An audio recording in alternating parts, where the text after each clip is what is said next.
Not be predicted on the basis of the facts that you can put on the table and say that there is something providential, there is something which cannot be explained by reason, logic, facts, or anything. This book basically is to give you an understanding of how in human life this factor has determined the course of history. This has been particularly profound amongst the people in the corridors of power, in the battlefields of the youngs, and the people who play the game of chance.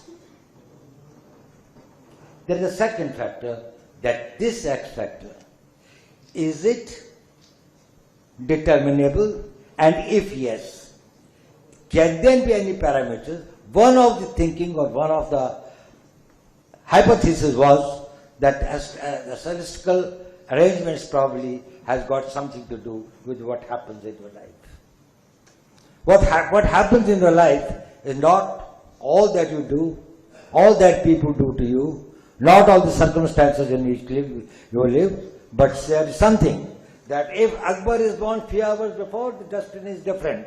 If he is born beyond a point or this thing like that, the destiny changes. This is a book which gives us an insight about how during the Mughal time the important decisions, the important influences, the important things that happened in their lives and what happened during that period.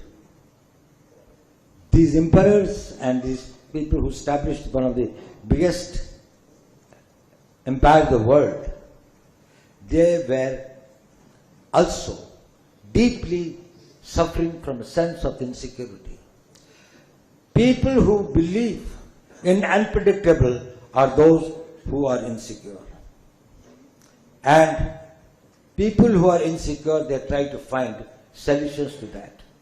And that is where the entire game of the astronomy, astrology and this complex comes. That can there be some corrective factors by which you can do that.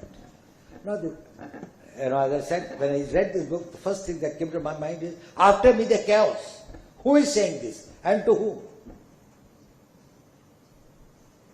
And we knew about Louis XV telling that after me the deluge. And we knew that the French Revolution was coming, so the entire thing was going. But here, he was knowing it when he was seeing the manifest circumstances and the surroundings in which the things were taking place. Here, the man who said that, or the man who knew it, was one Fazil Khan, one of the astrologers, who told this about Aurangzeb. And Aurangzeb knew it and confided in his son, Bahadur Shah, as the book reveals to me, that he knew that after me the Mughal Empire will disappear. Everything that Fazil Khan had written about my life has come true. These too will come true. There will be my successors who will be inept, who will be incompetent, who will not be able to carry forward this thing, and therefore it will come to an end. The question is, if Aurangzeb knew it, why did he do it? And could it be changed? He did it in spite of that. And he was telling it with tremendous sense of a remorse and a self-pity. As you know that his last days were very, very painful days.